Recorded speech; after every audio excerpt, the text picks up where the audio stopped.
নমস্কার, astro research চ্যানেলে আপনাদের প্রিয় জ্যোতির্বিদ শ্রী সিদ্ধার্থ আবারও উপস্থিত হয়ে গেছি আপনাদের জন্য আবারও একটি নতুন এবং চমকপ্রদ ভিডিও সঙ্গে নিয়ে। আপনাদের আমি পূর্বের ভিডিওতে আমি জানিয়ে দিয়েছিলাম যে আগামী এপিসোডে নতুন পর্বে আমি কিন্তু আনতে চলেছি আগামী আপনার 2025 অনওয়ার্ডস গোটা বিশ্ব জুড়ে যে নানা প্রকার যে ন্যাচারাল ক্যালামিটি, যুদ্ধ, থার্ড ওয়ার্ল্ড ওয়ার, দাঙ্গা এবং আরও যে বিভিন্ন ঘটনা আপনাদের সামনে আমি উপস্থাপন করার প্রতিশ্রুতি দিয়েছিলাম। তো সেই ওয়াইজ আমি আজ থেকে শুরু করছি আমার নতুন এপিসোড, যার মূল উপজীব্য বলতে পারেন 2025 সালে যা আমার নজরে যা পড়েছে, পৃথিবী জুড়ে আপনার যে প্রাকৃতিক বিপর্যয়ের যে তুমুলভাবে যে ঘটতে চলেছে, তাই হবে আমার আজকের আলোচনার মূল বিষয়।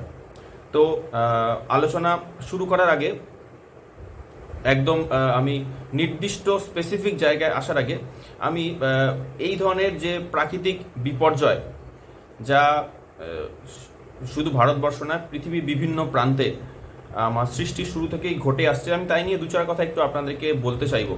কারণ দেখুন, এই ধরনের বিচার বা এই ধরনের বিশ্লেষণগুলো আমরা মূলত মান্ডেন অ্যাস্ট্রোলজি ওয়াইজ আমরা কিন্তু করে থাকি, এবং সেই জায়গায় এটা অনেকেই প্রশ্ন করতে পারেন যে এটাকে আপনারা যে জানতে পারছেন, তো এটাকে জানতে পারছেন, এটা যে কতটা পরিমাণ সত্যি হতে পারে তার স্থির নিশ্চয়তা বা ইত্যাদি কিছু। তো সেই প্রসঙ্গে আমি বেশ কয়েকটি ঘটনা এক্ষেত্রে আমি মেনশন করতে চাইব। প্রথম কথাই হচ্ছে যে দেখুন, জানতে হবে যে প্রতি মাসে দুটো নির্দিষ্ট দিনে আমার পূর্ণিমা এবং অমাবস্যা হয়, এটা প্রত্যেকেই জানেন। এবং যে সময় পূর্ণিমা এবং অমাবস্যা হতে থাকে সেটা আপনারা জানেন যে সূর্য এবং চন্দ্রের একটি নির্দিষ্ট 180 ডিগ্রি অ্যাক্সিসের মধ্যে তাদের পরস্পরে কিন্তু কাছাকাছি আসা, পূর্ণিমার হচ্ছে 180 ডিগ্রি পরস্পর দূরে চলে আসা, এবং অমাবস্যার ক্ষেত্রে তারা একই রাশিতে কিন্তু সেম ডিগ্রি, মিনিট এবং সেকেন্ডে তারা কিন্তু অবস্থান করে। তো এইবারে যেটা দেখা যায় যে যখনই এই ধরনের ক্ষেত্রে সূর্য আর চন্দ্রের মধ্যে একটা ইন্টার কানেকশন যখন হয়, সেই সময় কিন্তু পৃথিবীর যে ম্যাগনেটিক ফিল্ড তা কিন্তু বিপুল পরিমাণে কিন্তু মানে অ্যাক্টিভেট তো থাকেই, তা কিন্তু বিপুল পরিমাণে কিন্তু এনার্জাইজ হয়ে যায় বা তার পাওয়ার কিন্তু অনেক বেড়ে যায়, এবং তখনই কিন্তু এই ধরনের প্রাকৃতিক বিপর্যয় আসা সম্ভব। এবং শুধু সূর্য আর চন্দ্রের আকর্ষণটাকে ধরলেই চলবে না, এর সাথে সাথে আমার অন্যান্য যারা ম্যালিফিক প্ল্যানেট, তার মধ্যে আমার রাহু, কেতু, শনি, মঙ্গল, এদেরও কিন্তু জ্যোতি কানেকশন, এগুলো কিন্তু থাকাটা বিরাট রকমভাবে জরুরি। কারণ দেখা যেতে পারে, আপনারা জানেন যে বিভিন্ন প্ল্যানেট কিন্তু বিভিন্ন ভাব এবং কারকতার জন্য কিন্তু দায়ী। যেরকমভাবে মঙ্গল এবং শনি থেকে আমরা কিন্তু ভূমি বা ভূমিজ বা মঙ্গল যেরকম জমি নির্দেশ করছে, শনি কিন্তু আমার ভূমির নিচের বহু প্রকারে কিন্তু পদার্থ, যেরকম আমার খনিজ মেটেরিয়াল, আকরিক ওর্স, এগুলো কিন্তু নির্দেশ করে। তাই সুতরাং যদি আমার ভূমি সম্পর্কিত কোনো বিষয় হয় যেরকম আর্থকোয়েক, তাহলে মঙ্গল শনির ফাংশন থাকতেই হবে। যদি আমার ওয়াটার এলিমেন্টস বা জলতত্ত্ব বা আমার জল সম্পর্কিত বিপর্যয় যদি চলে, তাহলে আমার চন্দ্র এবং শুক্রের ভূমিকা এর সঙ্গে যুক্ত থাকতেই হবে। আচ্ছা, এর সাথে সাথে যদি আমার দেখা যায় যে আমার বাতাস বা আমার বায়ুতত্ত্বের কোনো কিছু বিষয়, যেরকম আমার সাইক্লোন হতে পারে, টর্নেডো হতে পারে, আমার অন্য প্রকারের কোনো বাতাসবাহিত প্রবল আমার বৃষ্টিপাত, মানে অসম্ভব লেভেলের বৃষ্টিপাত, যেটাতে আমার ডিপ্রেশন, ঘূর্ণাবর্ত, নিম্নচাপ ইত্যাদি যদি হয়, সেক্ষেত্রেও কিন্তু আমার রাহু, বুধ এবং চন্দ্রের কানেকশন থাকতে হবে। তো আমাকে প্রত্যেকটা প্ল্যানেট কিন্তু আমার এখানে একটা নির্দিষ্ট ফিচারে কিন্তু তারা কাজ করে, এবং তার সাথে কিন্তু আমার সূর্য এবং চন্দ্রের যে আমি বললাম যে জ্যোতি যাকে বলা হয়, সেটা সূর্যগ্রহণ, চন্দ্রগ্রহণ ইদার অথবা পূর্ণিমা, অমাবস্যা কিন্তু এই ধরনের ঘটনাগুলোকে কিন্তু সিম্বলাইজ করে। তো আমি 2025 সালে যে আমার আগামী যে বিপর্যয় আসতে চলেছে আগামী মার্চ এপ্রিল নাগাদ, আমি সেই বিষয়ে প্রসঙ্গে যাওয়ার আগে আমি কয়েকটি অতীতের এই বিষয়ের প্রসঙ্গ আমি কিন্তু আপনাদের সামনে তুলে ধরতে চাইছি। দেখুন, আমার কাছে থাকা ডেটা ওয়াইজ 1961-এর 12 জুলাই, 12ই জুলাই মহারাষ্ট্রে আমার খড়গবাসলা বলে একটি জায়গাতে পানসের ড্যাম পাঞ্চের ড্যাম সেটি কিন্তু ভেঙে চুরমার হয়ে গিয়েছিল এবং সেটা বাস্ট করে ড্যাম এবং প্রায় 1000 জন লোক সেখানে মারা যায়। আমরা মানডেন ওয়াইজ সেটাকে আমি পর্যালোচনা করে দেখেছি যে দেবগুরু বৃহস্পতি এবং শনির একটা ল্যাটিচিউড এবং লঙ্গিচিউডে কিন্তু সেম জায়গায় কিন্তু তাদের জুতি বা যোগ হয়েছিল এবং সেটাও প্রায় 800 বছর পর ওই রকম যোগ। তো ফলস্বরূপ কিন্তু একটা বিরাট বড় ড্যাম ব্লাস্ট এবং লোকের মানে মানুষের কিন্তু মৃত্যু হয় এবং তার সাথে অন্যান্য প্ল্যানেটারি কম্বিনেশনসগুলো আছে, আমি সেগুলোতে আর যাচ্ছি না। পরের যে ঘটনা আমি আপনাদের মেনশন করতে চাইবো তা হলো রিসেন্ট আপনার 2021 সালের 8ই ফেব্রুয়ারি নাগাদ, আমার চার্ট আমার সামনেই রয়েছে, সেই সময় কিন্তু দেখা গেছে যে আপনার শ্রবণা নক্ষত্রে ম্যাক্সিমাম প্ল্যানেট অবস্থান কিন্তু করছিল এবং যেটা আমি কানেকশানে যা পেয়েছি সেটা ছিল ষষ্ঠ গ্রহযোগ নির্দেশ করছিল এবং ওই যে ওয়াটার এলিমেন্টের যে ফাংশন সেটা কিন্তু উত্তর ভারতের ক্ষেত্রে সক্রিয় হয়েছিল এবং ফলস্বরূপ কিন্তু 6 থেকে 8ই ফেব্রুয়ারির আশেপাশে যা প্রেডিকশন ছিল সে ওয়াইজ কিন্তু যে ওই সময় উত্তর ভারতে কোনো রকম কিন্তু জলঘটিত বিপর্যয় কিন্তু আসতে চলেছে নির্দেশনা ছিল এবং ঠিক সেই মতো কিন্তু 7ই ফেব্রুয়ারি আপনার উত্তরাঞ্চলে কিন্তু হাইড্রো ইলেকট্রিক কিন্তু প্রজেক্টের ব্লাস্ট হয়ে গিয়েছিল, এই ঘটনা ঘটে। এছাড়াও আপনারা যদি দেখেন 2013 সালে, আপনাদের অনেকে মনে থাকবে যে 2013 সালের জুলাই মাস নাগাদ উত্তরাখণ্ডের হিমাচলে যেখানে একটি আপনার কেদারনাথের উপর একটি লেক বাস্ট করে এবং সেখানে কিন্তু কেদারনাথ বিপর্যয় কিন্তু হয়, তার ঘটনা তো সবাই জানেন, অবগত আছেন। এবং ওই একই অলমোস্ট কাছাকাছি সময়তে কিন্তু চায়নাতেও কিন্তু একটি ড্যাম ব্লাস্ট হয়ে কিন্তু অলমোস্ট একই ধরনের ক্যালামিটি কিন্তু হয়েছিল। তো এই যে ধরনের কানেকশানগুলো আমি বললাম, যে কানেকশানগুলোতে আমার সূর্য এবং চন্দ্রের অমাবস্যা, পূর্ণিমা অথবা সূর্যচন্দ্রের আমার জ্যোতির সাথে সাথে আমার অন্যান্য যে ওয়াটার এলিমেন্টসগুলো অ্যাক্টিভেট হয়ে যাওয়াতে যে ধরনের বিপর্যয়ের যে ঘটনা আমরা অতীতে পেয়েছি, সাম্প্রতিক 2021 সাল অবধি লাস্ট আমি পেয়েছি, সেই ঘটনা কিন্তু 2025 সালে আমরা আবারও পেতে চলেছি এবং সময়সীমা কিন্তু আমার হিসেবে আসছে এপ্রিল মাসের 11 তারিখ। শুধুমাত্র 11 তারিখ বললে ভুল হবে, আমার এপ্রিল মাসের 10 তারিখ থেকে আমার 10 তারিখ রাত্রি ইভিনিং থেকে আমার চন্দ্রকন্যা রাশিতে রবি নক্ষত্রে প্রবেশ করার পর থেকে ওই 10 তারিখ রাত থেকে 11, 12 এবং আপ টু 13 তারিখ পর্যন্ত কিন্তু ওই ফাংশন বা জ্যোতি কাজ করবে এবং সেই দিন কিন্তু অ্যাজ ওয়েল অ্যাজ আপনার ওই 11, 12 তারিখে কিন্তু চৈত্রী পূর্ণিমাও কিন্তু চলবে। আমি সেই সময় গ্রহগত যে কানেকশন সেই নিয়ে আমি আসছি, কি রকম সেই ঘটনা ঘটছে, কি ঘটনার যে জ্যোতি কানেকশন সেটা আমি আসছি। তার সাথে আমি এটা মেনশন করে দিতে চাইবো যে এই ওয়াটার এলিমেন্টস অ্যাক্টিভেট হওয়া এবং যদি আমি ন্যাচারাল বা বৈশ্বিক চার্ট যদি ধরে বিচার করি তাহলে দেখা যাবে এটা শুধুমাত্র যে এপ্রিল মাসের ওই 10, 11, 12, 13 এই 4টে তারিখ বললেই শুধুমাত্র হবে তা কিন্তু নয়। আমি যা কানেকশন পেয়েছি মানডেন ওয়াইজ বিশ্লেষণ করে তা কিন্তু আমি পাচ্ছি মোটামুটিভাবে 14ই মার্চ অর্থাৎ যেদিন থেকে আপনার দোল পূর্ণিমা সেই দিন থেকে কিন্তু সেই দিন অর্থাৎ 14 এবং 15ই মার্চ আপ টু আমার 16 মার্চ পর্যন্ত কিন্তু ওই জলতত্ত্ব বা জলরাশির ক্ষেত্রে কারক গ্রহগুলো সব জায়গায় একত্র হচ্ছে এবং আমার হিসেব মতো এপ্রিল মাস নয়, এই জলতত্ত্বের গ্রহগুলো অ্যাক্টিভেট হয়ে যাচ্ছে আমার 14 মার্চ অনওয়ার্ডস এবং সেদিনকে অ্যাজ ওয়েল অ্যাজ কিন্তু দেখা যাচ্ছে আমার ফাল্গুন সংক্রান্তিও বটে। তো সেদিনকে আমার ফাল্গুন পূর্ণিমা, যেটাকে দোল পূর্ণিমা বলা হচ্ছে, এই 14, 15, 16 তারিখে আমি যা পাচ্ছি আমার ওয়াটার এলিমেন্ট সমস্ত অ্যাক্টিভেট হচ্ছে আমার মীন রাশিতে। রবি, বুধ, শুক্রের সাথে আমার রাহুর জ্যোতি অ্যাজ ওয়েল অ্যাজ আমার ষষ্ঠভাবে কিন্তু চন্দ্র এবং কেতু।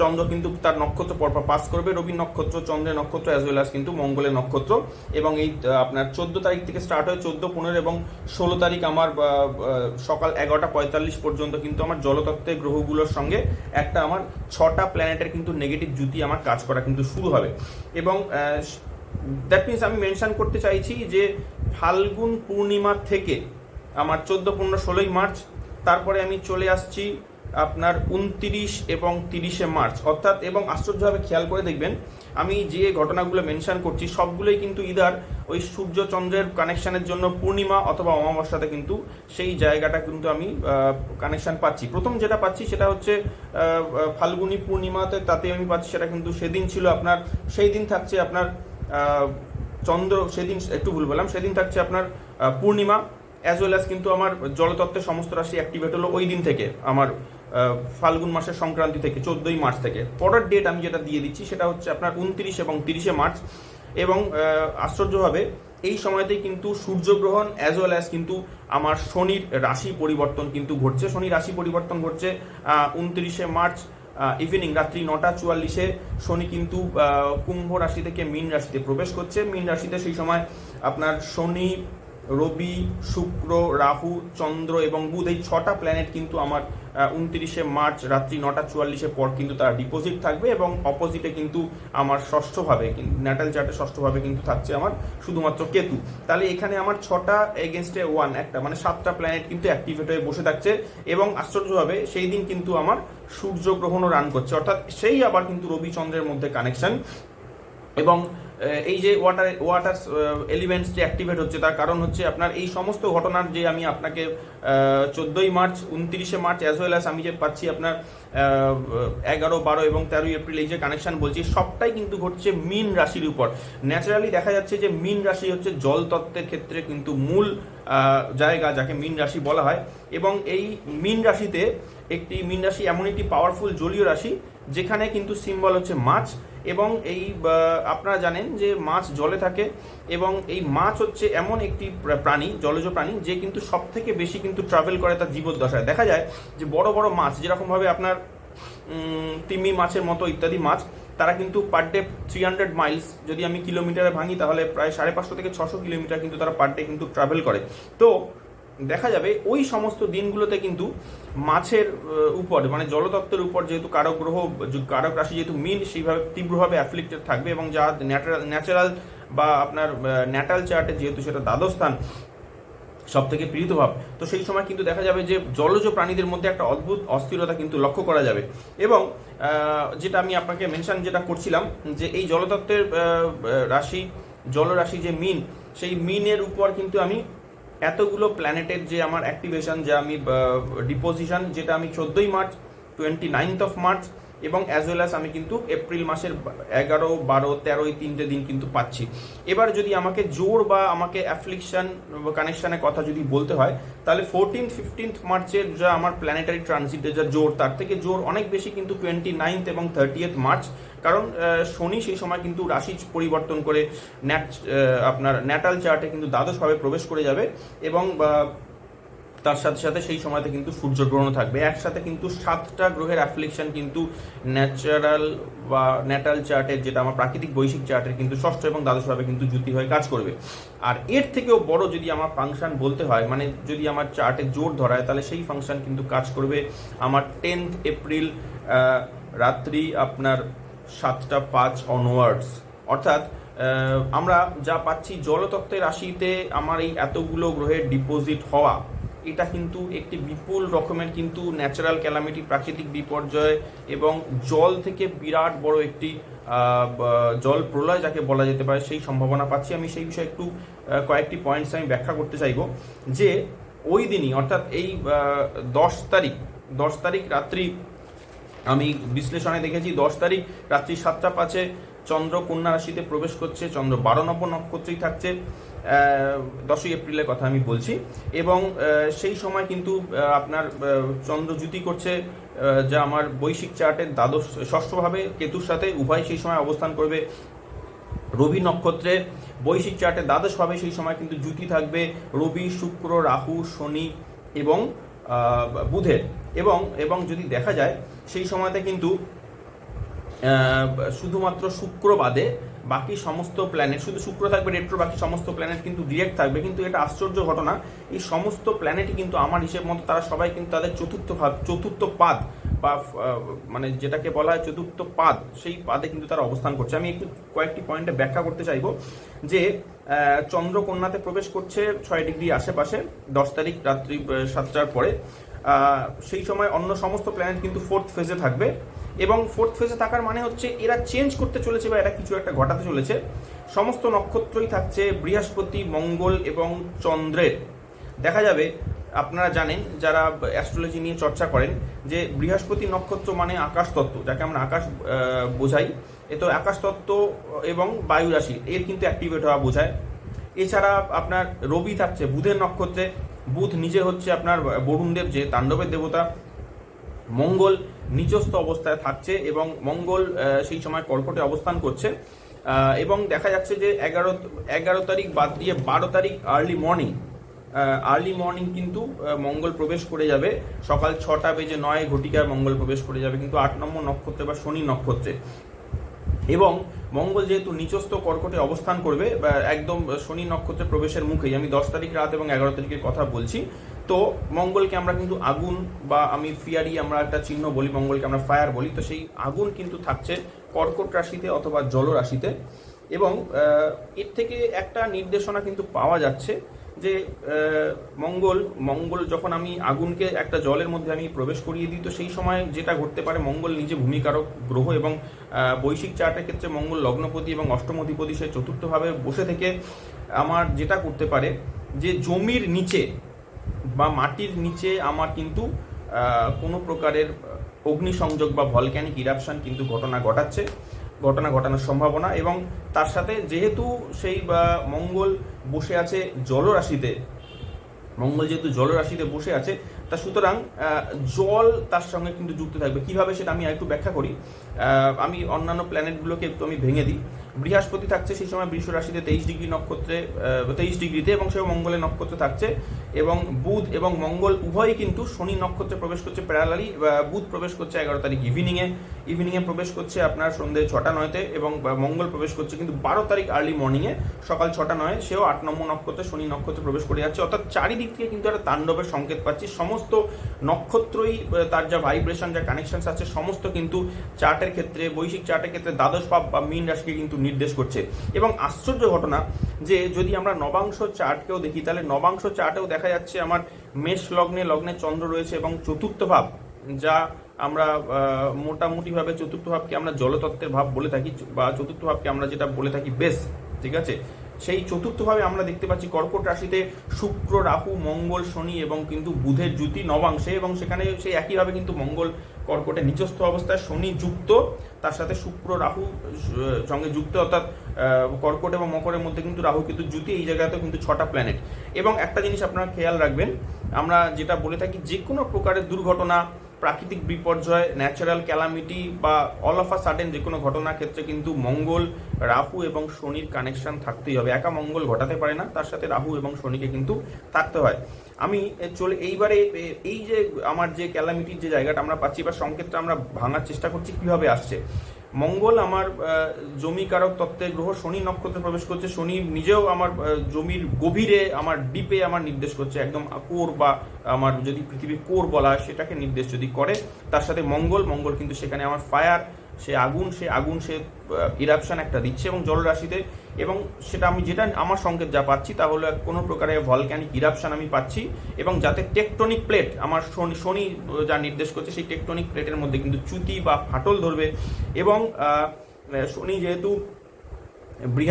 এবং যেহেতু মঙ্গল জল রাশিতে রয়েছে কর্কটে, তাহলে এর সাথে কিন্তু আমার জল, অর্থাৎ প্রবল পরিমাণে কিন্তু সমুদ্রের জল কিন্তু ফুলে উঠবে বা বিপুল আকারে কিন্তু ওয়েভ বা ঢেউ তৈরি হবে, তার থেকে কিন্তু বিপুল পরিমাণে কিন্তু বিপর্যয় আসতে চলেছে। এর সাথে দেখা যেতে পারে শুধু এই দুটো জায়গায় আমার আসছে না, আর্থকোয়েক, ভলক্যানিক ইরাপশন এবং আমার যেটাকে বলা হয় বিরাট প্রকারের জলের ঢেউ, যেটাকে আমি সুনামি, শুধু এতেই আমার সীমাবদ্ধ থাকছে না। যেহেতু শনি মীন রাশিতে বৃহস্পতি নক্ষত্রে প্রবেশ থাকবে, শনি এটাও কিন্তু নির্দেশ করবে আপনার আকাশ তত্ত্ব এবং কিন্তু বায়ু রাশি, তার ফলে দত্তক ভাব, অর্থাৎ কোনো প্রকারের কিন্তু টর্নেডো বা বায়ুবাহিত ঝঞ্ঝাও কিন্তু নির্দেশ করতে পারে। কারণ দেখা যাবে যে অ্যাজ ওয়েল অ্যাজ রবিও কিন্তু থাকবে বুধের নক্ষত্রে এবং সেই রবিও কিন্তু বসে রয়েছে ওই দ্বাদশভাবে, যেটা নির্দেশনা পাচ্ছি যে কোনো প্রকারের ভূমিতে আর্থকোয়েক সেই এবং যার এপিসেন্টার হওয়া উচিত ওশেন, অবশ্যই কিন্তু ওশেন বা মহাসমুদ্র হবে।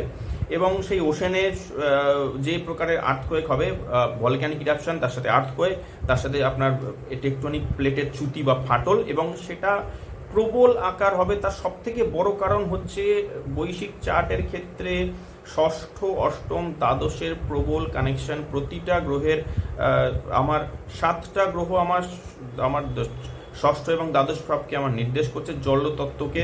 তার সাথে আমার যুক্ত থাকছে মঙ্গল এবং বৃহস্পতি, মঙ্গল অ্যাজ ওয়েল অ্যাজ আমার লগ্ন এবং অষ্টমপতি, সেও আমার দ্বাদশভাবে নির্দেশ করছে, কর্কট রাশিতে বসে কানেকশন দিচ্ছে। বৃহস্পতি আমার দ্বাদশপতি, মঙ্গলের নক্ষত্রে বসে আছে দ্বিতীয়ভাবে, সেও আমার ষষ্ঠ অষ্টমকে কিন্তু আমার পীড়িত করছে।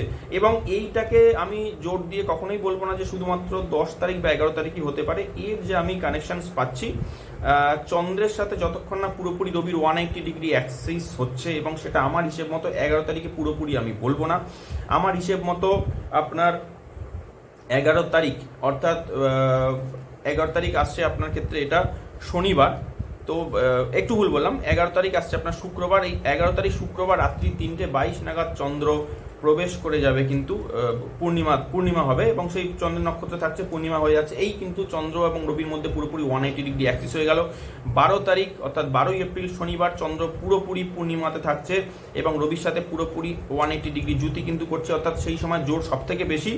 এবং দেখা যাবে যে 12 তারিখ ক্রস করে 13 তারিখ ভোর আর্লি মর্নিং, ভোর 5:52 পর্যন্ত কিন্তু পূর্ণিমা থাকছে। এবং এর মধ্যেই কিন্তু মঙ্গল নিজের চন্দ্র মঙ্গলের নক্ষত্রে প্রবেশ করবে ওই 12 তারিখ সন্ধ্যে 6:08। আমার হিসেব মতো 11 তারিখ থেকে যে সংযোগটা পাচ্ছি সেটা 11 তারিখেই আমি ঘটতে পারে এই সম্ভাবনা বলছি না, আমি জোর পাচ্ছি ন্যাচারাল ক্যালামিটি বা এই বিপুল আকারের যে ঘটনা ঘটতে চলেছে, যেটাকে আমি আর্থকোয়েকস, তার সাথে কিন্তু আমি ভূমিকম্প এবং সুনামি পাচ্ছি, তার সাথে ভলক্যানিক ইরাপশন যা পাচ্ছি, এইটা কিন্তু কানেকশনটা আসছে আমার হিসেবে 12 তারিখ এবং পুরো সারাদিন। 11 তারিখে হতে পারে, কিন্তু তার ইম্প্যাক্ট আমি 12 তারিখে মূল পাচ্ছি, 12 তারিখ সারাদিন, আপনার 13 তারিখ অন্তত পক্ষে আর্লি মর্নিং পর্যন্ত, অর্থাৎ 11, 12, 13 এই 3টে দিন কিন্তু আমি যে কোনো সময়তেই আমি কিন্তু সারা পৃথিবী জুড়ে যে আর্থকোয়েকটা, আমি যে এপিসেন্টার যেটা আমি গভীর সমুদ্রে পাচ্ছি, সেই আর্থকোয়েক এবং ভলক্যানিক ইরাপশন তার যে ইম্প্যাক্ট, সেই ইম্প্যাক্টে বিপুল আকারে একটি সুনামি হবে। যে সুনামির ঢেউ, যেটা মূল যে ফ্যাক্টর, যে সুনামির ঢেউ কিন্তু মোটামুটিভাবে সারা পৃথিবীর সমুদ্র তীরবর্তী সমস্ত শহরগুলোতে কিন্তু আছড়ে পড়বে। এবং যেটা বিপুল প্রকারের যে বিপর্যয় যেটা আমি পাচ্ছি, সেটা কিন্তু মোটামুটিভাবে আমেরিকার, আমি জায়গা বলে দিচ্ছি আপনার, আমেরিকার ক্যালিফোর্নিয়া প্রদেশ, তার সাথে আমি যা পাচ্ছি আপনার ফিলাডেলফিয়া রাজ্য, এই সব জায়গায় কিন্তু জল থেকে বিপুল পরিমাণে কিন্তু বিপর্যয় আমি পাচ্ছি। এবং আমার হিসেবে ক্যালিফোর্নিয়া শহরে, যদি খুব ভুল না বলি, তাহলে ঢেউ কিছু না হলেও 30 ফুটের উপরে আসা উচিত। এর সাথে সাথে আপনার আমি অন্যান্য জায়গা বলতে গেলে ইম্প্যাক্ট করবে ইউরোপ, সমস্ত পশ্চিমী দেশগুলো, আমেরিকার মোটামুটিভাবে বেশিরভাগ জায়গা, পশ্চিমী সাইডগুলো বিশেষ করে Canada, Mexico, Chile, Japan, Indonesia, Malaysia, সিঙ্গাপুরের কিছু অংশ, আপনার অস্ট্রেলিয়া এবং নিউজিল্যান্ড পর্যন্ত অবশ্যই। এবং এর সাথে যেটা আমি বলতে চাইছি, সমুদ্র তীরবর্তী যতগুলো শহর সব কিন্তু জলের নিচে চলে যাবে বা প্রবল ঢেউয়ে কিন্তু তারা ডুবে যাবে। এবং এই যে তীব্র ধ্বংসলীলা, তার ইম্প্যাক্ট যেটা সারা পৃথিবী জুড়ে আমি পাচ্ছি, সেটা কিন্তু আপনার ভারতবর্ষের উপর তার ইম্প্যাক্ট করবে। ভারতবর্ষে আমি যা পাচ্ছি, মুম্বাই শহরে কিন্তু জল ঢুকে পড়বে, গুজরাটের সমুদ্রের তীরে যতগুলো শহর, যেরকমভাবে আপনার সুরাট, বরোদা, সোমনাথ, দ্বারিকা, কচ্ছ, এইগুলো জলের নিচে চলে যাবে। চেন্নাইয়ের বেশ ভালো রকম ক্ষতি হতে চলেছে। কলকাতাতেও জল অবশ্যই আসবে। জল আপনার ডিরেক্টলি আমার থ্রু সি আমার যদি প্রবেশ করে, আমার গঙ্গা হয়ে যদি চলে আসে, সেই জল কিন্তু শহরে প্রবেশ করবে। তার সাথে আমি যা পাচ্ছি ভারতের অন্যান্য জায়গা বলতে আমি গোয়া পাচ্ছি, পুরী পাচ্ছি, কন্যাকুমারী পাচ্ছি, কেরালা ত্রিবান্দ্রম এবং সাউথের অন্যান্য শহরগুলো, যারা সমুদ্র তীরবর্তী যতগুলো সিটি আছে রাজ্যের মধ্যে, সেগুলো সবগুলোতেই কিন্তু সমুদ্র জল ভেতরে ঢুকবে। এবং দেখা যাচ্ছে যে সেই ঢেউ এতটাই সিভিয়ার এবং এতটাই তার ইম্প্যাক্ট বেশি হবে যে সমুদ্র কিন্তু নিজের রাস্তা কিন্তু বদলে ফেলবে এবং জলের লেভেল অনেক উপরে চলে যাবে। প্ল্যানেটারি কম্বিনেশন এমনটাই নির্দেশ করছে যে এই ঢেউয়ের যে প্রভাব পড়বে, আপনি শুনলে এটা আপনারা তো শুনে অবাক হয়ে যাবেন, শুধুমাত্র যে সমুদ্র উপকূলবর্তী জায়গা ইত্যাদি তাতে হবে তা কিন্তু নয়। দেখা যাবে যে এই জলের প্রভাবে কিন্তু ইভেন নদীগুলোতেও কিন্তু আমি বন্যার আশঙ্কা আমি কিন্তু করছি। নদীগুলোতে বন্যার আশঙ্কা কিভাবে আমি বলে দিচ্ছি। এই আর্থকোয়েকের যে সিভিয়ারিটি, তাতে আমার যা নির্দেশনা, তাতে কিন্তু বহু জায়গায় ড্যাম বা বাঁধ কিন্তু কোল্যাপস করবে এবং যেটাতে আমি আপনাদের বলে দিতে চাইছি, বাঁধ কোলাপস করে আমি যা পাচ্ছি, মোটামুটি দিল্লি শহরেও কিন্তু আমি জল ঢোকার আমি সম্ভাবনা পাচ্ছি। এবং জলের হয়তো এতটাই তার আপনার প্রাবল্য হতে পারে যে হয়তো ফার্স্ট ফ্লোর জলের নিচে চলে যাবে এবং সমস্ত ঘরে কিন্তু জল ঢুকে যাবে। এছাড়াও অন্যান্য জায়গাতেও যেসব জায়গায় আপনার বাঁধ রয়েছে দেশের মধ্যে বিভিন্ন জায়গায়, এবং যে সমস্ত বাঁধ দুর্বল বা উইক, সেই সব বাঁধ কিন্তু ফাটল ধরবে এবং সেই সব বাঁধ কিন্তু ভেঙে বেরিয়ে যাবে। তার সবথেকে বড় কারণ হচ্ছে আর্থকোয়েক কিন্তু সারা পৃথিবীর সর্বত্র অনুভূত হবে এবং তার ম্যাগনিটিউড কিন্তু নর্মাল আর্থকোয়েকের থেকে অনেক বেশি হবে। একটা হিউজ লেভেলের সুনামি যদি আমি ধরে নিতে পারি যে 26শে ডিসেম্বর 2004 সালে আপনারা অনেকেই অবগত আছেন যে আন্দামান প্রদেশে একটি সিভিয়ার আর্থকোয়েক হয় এবং সেই আর্থকোয়েকের পরে সমুদ্রে প্রায় 1000 কিলোমিটার লম্বা ফাটল তৈরি হয় আড়াআড়ি, এবং তারপরে যে সুনামি তৈরি হয়েছিল সেটি 7টা মহাদেশকে কিন্তু এফেক্ট করে। মূলত আপনার মালয়েশিয়া তো পুরোপুরি তছনছ হয়ে যায়, আপনার থাইল্যান্ড, এপাশে আপনার আন্দামান, ভারতের উপকূলবর্তী যতগুলো রাজ্য, তার মধ্যে আপনার মহারাষ্ট্র, ভুল বললাম, তার মধ্যে আপনার আন্ধ্রা, চেন্নাই জানেন, আপনার তারপরে আপনার কন্যাকুমারী, এই পাশটা পুরোটাই মানে ইস্টার্ন সাইড। আপনার শ্রীলঙ্কা তো একেবারে শ্রীলঙ্কা গালেশ শহর সহ সব জলে নিচে চলে যায়, রেল লাইন শুধু উপরে চলে যায়, আপনার জানবেন যদি আপনি পুরনো খবর ঘাটেন। ইভেন সেই ঢেউ আপনার মালদ্বীপকে ক্রস করে, মালদ্বীপের অন্য দ্বীপরাষ্ট্র তাকে ক্রস করে, মালদ্বীপের ক্ষতি করে সোজা গিয়ে মাদাগাস্কার দ্বীপ হয়ে ইস্ট আফ্রিকাতে আঘাত করে। অর্থাৎ যদি দেখা যেতে পারে কিছু না হলেও প্রায় সেই ঢেউ আপনার 7000 কিলোমিটার রান করেছে, শুধুমাত্র একটা 9.9 পয়েন্ট সামথিং ম্যাগনিটিউডের সেই আর্থকোয়েক ছিল। এবারে যদি ধরে নেওয়া যেতে পারে এইখানে আমরা যে কানেকশন পাচ্ছি, সেই কানেকশানে কিন্তু যে ম্যাগনিটিউডের আর্থকোয়েক হবে এটা 9-এর বেশি হবে, 9-এর বেশি তো কম নয়। কারণ একই সাথে আমি ভলক্যানিক ইরাপশন, টেকটনিক প্লেটের চ্যুতি, সিভিয়ার আর্থকোয়েক আমি সবগুলোই পাচ্ছি। আন্দামানের ক্ষেত্রে দেখা গিয়েছিল যে শুধুমাত্র বা জমির নিচে ফাটল বা চ্যুতি হওয়াতেই এত বড় কাণ্ড, তার সাথে আর্থকোয়েক, এখানে কিন্তু তার সাথে ভলক্যানিক ইরাপশনও কিন্তু যুক্ত থাকবে। তো সুতরাং এই আর্থকোয়েকের যা ইম্প্যাক্ট তা কিন্তু গোটা পৃথিবী জুড়ে কিন্তু অনুভব করা যাবে, সেটা কিন্তু বোঝা যাচ্ছে। এবং তার ফলে পৃথিবীর কোনো এমন জায়গা থাকবে না যেখানে কিন্তু আমার ইম্প্যাক্ট বা হিট কিন্তু পড়বে না। এবং যেটা বলার চেষ্টা করছিলাম যে সারা বিশ্ব যেহেতু কাঁপবে, তার সাথে আপনার সেই বিশ্বে ভূমিকম্পে ক্ষতি আসছে আপনার ইউরোপ, মিডল ইস্ট, পশ্চিমের দেশগুলো, ইউএসএ এবং সমুদ্রের তীরবর্তী যতগুলো শহর আপনাকে তো বললাম, সেই দেশের শহরগুলো সেগুলো অলমোস্ট সবই জলের নিচে কিন্তু চলে যাবে। এইবারে দেশের মধ্যে যে বড় বড় যতগুলো ড্যাম আছে, ড্যামগুলো ভেঙে কিন্তু বহু নগর বন্দর, কিন্তু বহু নগর শহর কিন্তু প্লাবিত হবে। এইবারে দেখুন, এই যে ধরনের ন্যাচারাল ক্যালামিটি যে আমরা মানডেন ধরে কিন্তু আমরা নির্দেশনা পাচ্ছি, একটা সিভিয়ার কিছু ঘটনা ঘটতে চলেছে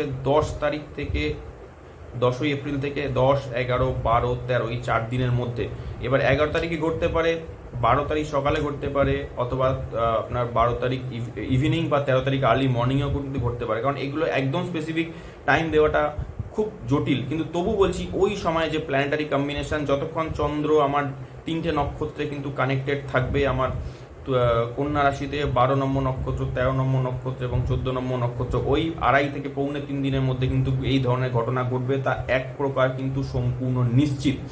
এবং আপনারা যারা এই ধরনের ঘটনা আরও বোঝা যায়, দেখা যাবে যে সমস্ত জায়গায় এই ধরনের জল থেকে বিপদ আসতে চলেছে, সেখানে হঠাৎ করে দেখা যাবে যদি ড্যাম, কোনো জায়গায় যদি ড্যাম কোল্যাপস হয় বা ড্যাম যদি ভাঙে, যেটা অতীতেও দেখা গিয়েছে, দেখা যাবে সেখানে হয়তো মাছ নিজেই জলের বাইরে বেরিয়ে আসছে, বাইরে এসে মরে যাচ্ছে, সাপ বা ইত্যাদি জলজ কিছু প্রাণী কিন্তু জলের বাইরে আসার চেষ্টা করছে, যারা লাইভ স্টক যারা। তো তখন বোঝা যাবে যে তারা মাছ বা জলজ প্রাণী জল থেকে বেরিয়ে আসার চেষ্টা করছে বা পালানোর চেষ্টা করছে, মানে সেখানে বিপুল আকারে কিন্তু বিপর্যয় আসতে চলেছে। যা আমি আপনাদের মেনশন করলাম যে মহারাষ্ট্রে যখন আপনার এই ধরনের মহারাষ্ট্রে যে ঘটনা দুটো, একটা গেল মহারাষ্ট্রের 12 জুলাই 1961 পুনেতে যে ঘটনা ঘটেছিল, এবং আপনার 8 ফেব্রুয়ারি 2021 যেটা উত্তরাঞ্চলে যে দুটো ক্ষেত্রে যে ড্যাম ব্লাস্ট হয়েছিল, সেই দুটো ক্ষেত্রে কিন্তু এই ধরনের ঘটনা কিন্তু দেখা গিয়েছিল। হয়তো অদ্ভুত একটা কিন্তু মানে বলা যেতে পারে অদ্ভুত ব্যাপার, কিন্তু প্ল্যানেটারি এটা কিন্তু একটা মানে অ্যাসপেক্ট। তো এইবারে এই ক্ষেত্রে যেটা দেখুন, এই ধরনের মানডেন ওয়াইজ যা আমরা বলি যে এই ধরনের যে ফলাদেশ, সেটা অনেকেই বলতে পারেন যে তা 100% আমরা একদম সত্য কিনা, যে নিখুঁত হতে পারে কিনা। দেখুন, চার্ট ওয়াইজ যদি মানডেন চার্ট যদি খুব থরলি অ্যানালিসিস করে যদি এই ধরনের বিশ্লেষণ যদি আমরা পাই, এগুলো আমাদের কিন্তু আমরা বলার চেষ্টা করি শুধু না, এটা আমাদের কিন্তু বলতে হয়। কিন্তু সবথেকে বড় কথা, এটা মানডেন হিসেবে বিচার কিন্তু কখনোই ভুল হয় না। এবারে হ্যাঁ, হতে পারে যে আমার অ্যাবাভ 98% কিন্তু তার অ্যাকিউরেসি থাকবে। আমি কেন অ্যাবাভ 98% বললাম, কারণ দেখা গেল আমি আপনাকে কোনো নির্দিষ্ট সার্টেন টাইম বলছি না যে একদম এই ধরনের ঘটনা 11 তারিখেই ঘটবে কি 12 তারিখেই ঘটবে কি 13 তারিখেই ঘটবে এপ্রিল মাসের, কিন্তু আমি এই যে আপনাকে সার্টেন টাইম দিলাম যে যেটা আমার 11তে ঘটতে পারে সেটা 12-13 এপ্রিলও ঘটতে পারে, ঠিক আছে? সো এবং মর্নিংটা হয়তো ইভিনিংয়ে হলো বা মিড নাইটে হলো বা আর্লি মর্নিংয়ে হলো, সেই ধরনের ঘটনা কিন্তু এই যে কোনো সময় কিন্তু ঘটতে পারে। এবং দেখা গেল যে সময় হয়তো আমরা যে টাইম দিচ্ছি তার হয়তো কিছু ঘন্টা 8-10 ঘন্টা আগে পরে হলো। তো সুতরাং সেই ক্ষেত্রে আমাদের এই ধরনের ডিফারেন্সটুকু শুধু কিন্তু হতে পারে, কিন্তু বাকি কিন্তু এই ঘটনা ঘটতে চলেছে। আমি টাইম আবারও জানিয়ে দিলাম, চৈত্রী একটু ভুল বললাম, ফাল্গুন পূর্ণিমা অর্থাৎ 14ই মার্চ থেকে 14ই এপ্রিল পর্যন্ত টাইম কিন্তু খুবই ফ্যাটাল ফর দ্য ওয়ার্ল্ড। জলতত্ত্ব অ্যাক্টিভেট হয়ে যাচ্ছে, মীন রাশিতে সমস্ত গ্রহের জ্যুতি এবং এর মূল ফ্যাটাল তত্ত্ব কিন্তু দুটো পূর্ণিমা এবং একটা অমাবস্যা মিলিয়ে পড়বে 14th March, 29th and 30th March, এবং দেখা যাবে 10ই এপ্রিল থেকে 13ই এপ্রিল এই সময়সীমার মধ্যে কিন্তু এই ধরনের ঘটনা ঘটবে। তবে সিভিয়ারিটি প্রথম দিকে যা থাকবে তা কিন্তু পরবর্তী সময় সিভিয়ারিটি বাড়তে থাকবে। 14ই মার্চে যে সিভিয়ারিটি তার থেকে 29th and 30th মার্চের জলতত্ত্বের ক্ষেত্রে নেগেটিভ ইম্প্যাক্টের যে সিভিয়ারিটিটা অনেক বেশি, এবং তা সেই সিভিয়ারিটি পিক আপে বা একদম এক্সট্রিমে গিয়ে পৌঁছবে কিন্তু 10 তারিখ বা 10th of এপ্রিলের পর। সো 10th of এপ্রিল থেকে 13th of এপ্রিল কিন্তু আমাদের হিসেবে একদম চূড়ান্ত বা কিন্তু সব থেকে আকস্মিক দুর্ঘটনা যা কিন্তু ঘটার কিন্তু সম্ভাবনা রয়েছে। এবং এক্ষেত্রে আমি আরেকটা বিষয়ে এই প্রসঙ্গে আমি অবতারণা করে আজকের এই আলোচনা এইখানে আপাতত শেষ করব। তা হলো যে এই ধরনের যে ন্যাচারাল ক্যালামিটি তাতে বহু মানুষের কিন্তু প্রাণহানি হয় ইত্যাদি, এবং আমাকে অনেকেই প্রশ্ন করেছেন, আমি এই ধরনের প্রশ্ন অনেকের থেকে পাই যে এই যে দেখা যাচ্ছে যে বিভিন্ন প্রকারের প্রাকৃতিক বিপর্যয়, সেটা আমার হতে পারে আমার প্লেন ক্র্যাশ হতে পারে, ট্রেন অ্যাক্সিডেন্ট হতে পারে, আমার কোনো প্রকার জাহাজ ডুবি যেরকম টাইটানিক হোয়াটসএভার এই ধরনের জাহাজ ডুবি, এরকম ধরনের ঘটনা দেখা যায় যে ইম্প্যাক্ট তাতে কিন্তু একসাথে বহু মানুষ কিন্তু একসাথে তারা কিন্তু প্রাণ হারান দেখা যায়। তো এবারে আমি বেশ কিছু ডেটা, পুরনো ডেটা যতটা আমি সম্ভব আমি কালেক্ট করার চেষ্টা করেছি। আমি ডেটা কালেকশন করে কিন্তু এটুকু দেখেছি, এটা আশ্চর্যভাবে এটা ঘটনা দেখা গেছে যে প্রত্যেকটি মানুষ যারা সেই দুর্ঘটনাগুলোতে নিহত হচ্ছে, আমি একটি ট্রেন অ্যাক্সিডেন্টের আমি ঘটনায় আমি নাম বলছি না, কিন্তু সেখান থেকে আমি বেশ কিছু ডেটা কালেকশন করেছিলাম, কিছু না হলেও আমি 70 জনের ডেটা পেয়েছিলাম, এবং তারা প্রত্যেকটি মানুষ কিন্তু তারা নিহত মানে মারা গিয়েছিলেন। এবং আমি দেখেছি তাদের প্রত্যেকের ডেট অফ বার্থ আলাদা, তাদের টাইম অফ বার্থ আলাদা, তাদের প্লেস অফ বার্থ আলাদা, এবং তাদের বয়সও আলাদা, কিন্তু আশ্চর্যভাবে প্রতিটি মানুষ কিন্তু ওই সময় ওই স্থানে কিন্তু মারা যান। দেখা গিয়েছিল যে যা আমি খুব মাইনিউটলি, এটা আমার একটু সময় লেগেছিল এই বিশ্লেষণ করতে, কিন্তু দেখেছিলাম যে ওই নির্দিষ্ট সময় কিন্তু প্রত্যেকেরই চার্টের ক্ষেত্রে মহাদশা, অন্তর্দশা, প্রত্যন্তর্দশা, প্রাণদশা অথবা সূক্ষ্ম দশা কোনো না কোনো একটি কিন্তু মারকেশ গ্রহের কিন্তু ফেস চলছিল, এবং যার ফলে সবাই কিন্তু আশ্চর্যভাবে একই জায়গায় সেই সময় জড়ো হয়েছেন এবং দুর্ঘটনায় তাদের মৃত্যু হয়েছে। এবং এটা বিধাতার বিধান, এটা কিন্তু এড়ানো সম্ভব নয়। তো আমাদের যেটা করতে হবে, আমাদের সতর্ক থাকতে হবে, এটুকু আপনারা নিশ্চিত থাকুন যে 14ই মার্চ থেকে 14ই এপ্রিল এই সময়সীমাটা খুবই টাফ, খুবই ফ্যাটাল। এই সময়তে কিন্তু বিপুল প্রকারের বিপর্যয়, প্রাকৃতিক বিপর্যয়, জল প্রলয় কিন্তু আসতে চলেছে। এবং আপনাদের এইটাও বলে দিই যে এপ্রিল মাস অনেকেই জানেন, যে সবাই জানেন যে প্রবল গরমের মাস, বৃষ্টির তো কোনো সম্ভাবনা নেই, কিন্তু এটা নজর করবেন যে এই জলতত্ত্বে যত অ্যাক্টিভেট হয়ে যাওয়ার পর থেকে 14th March onwards, 14th March থেকে গোটা মার্চের বাকি দিন এবং গোটা এপ্রিল মাস জুড়ে কিন্তু সারা পৃথিবী জুড়ে কিন্তু বিক্ষিপ্তভাবে প্রচুর পরিমাণে বৃষ্টি হবে। এটা কিন্তু আশ্চর্য, এবং এটাও মিলিয়ে নেবেন, এটাও কিন্তু আমার এই বিচার বিশ্লেষণে কিন্তু এসেছে। যাই হোক, আজকে আর বেশি এখানে দীর্ঘায়িত করব না। প্রথম পর্ব আমার এই ভিডিও নিয়ে যে আমি আগামী মার্চ এপ্রিল মাসে যে সারা বিশ্ব জুড়ে যে প্রাকৃতিক বিপর্যয় ধ্বংসলীলা আসতে চলেছে তাই নিয়ে আমি বেশ কিছু কথা এই আজকের ভিডিও আমি এখানে শেষ করছি। শুধু একটা কথাই সবার জন্য বলতে চাইব যে দেখুন, যা প্রাকৃতিক বিপর্যয় বা দুর্ঘটনা তাকে আমরা এড়াতে পারবো না, যেটা ঘটবে সেটা ঘটবেই, কিন্তু যেটা আমরা পারি যে আমরা প্রত্যেকে সতর্ক থেকে, সচেতন থেকে যতটা পরিমাণে আমরা এর ইম্প্যাক্টটাকে আমরা এড়াতে পারবো ততটাই কিন্তু আমাদের মঙ্গল, বা ততটাই হয়তো ক্যাজুয়ালিটি কমানো সম্ভব, ক্ষয়ক্ষতি কিন্তু কমানো সম্ভব। যাই হোক, আজকে ভিডিও এই পর্যন্তই। পরের পর্বে আমি আরও অন্যান্য অনেক চমকপ্রদ তথ্য, অনেক চমকপ্রদ কিন্তু ভিডিও নিয়ে আসছি। সকলে ভালো থাকবেন, সুস্থ থাকবেন, আনন্দ থাকবেন, সতর্ক থাকবেন। জয় ঠাকুর শ্রী রামকৃষ্ণের জয়, জয় জগৎ জননী শ্রী শ্রী মায়ের জয়। ধন্যবাদ, নমস্কার।